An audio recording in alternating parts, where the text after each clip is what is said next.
Donc le jeu des 7 familles, ça faisait déjà un petit moment que l'idée m'était venue d'en créer un pour la vigne et pour les maladies surtout liées au dépérissement.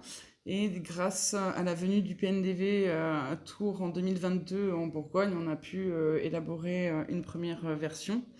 Et après, l'intérêt porté du PNDV a fait qu'on l'a approuvé auprès des experts, ce qui a permis de le valider, une nouvelle version en 2023.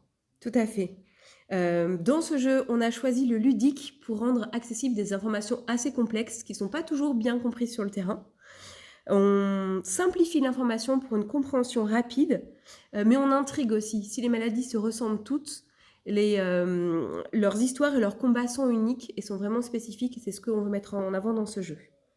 Oui, le jeu tire vraiment parti de la compréhension approfondie des maladies, non seulement historiques, donc on va avoir le cours noué, l'enroulement, les deux jaunisses, on va avoir les maladies du bois, mais aussi on a des maladies qui sont émergentes et inquiétantes. Et ça offre vraiment une approche concrète pour le viticulteur. Et ça met vraiment non, l'accent sur les maladies émergentes, oui. Mm. Et c'est un jeu qui s'adapte à tous les niveaux. Il y a un niveau débutant, qui est un jeu classique des 7 familles, sauf qu'à la place de demander le père, la mère et les enfants, on a fait des thématiques carte d'identité, transmission, les symptômes, les modes de lutte évidemment, la période d'observation et les impacts au vignoble et à la vinification. Et on a également un mode de jeu plus avancé où on a anonymisé le nom des maladies et le but du jeu est de reconstituer chaque famille.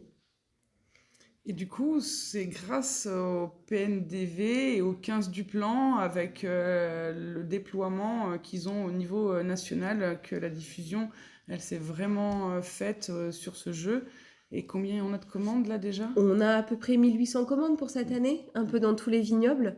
On a des bons retours des joueurs et des techniciens, ce qui nous a conforté en fait dans ce gros travail qui est un travail collaboratif de relecture, de mise en forme, d'affinage de l'information, et que le graphisme aussi est assez sympa, hein, faut le dire. Oui, Et en résumé, le jeu des 7 familles, c'est pratique, ludique, essentiel, innovant adaptable, et approuvé une façon innovante d'apprendre sur sur le le terrain. terrain.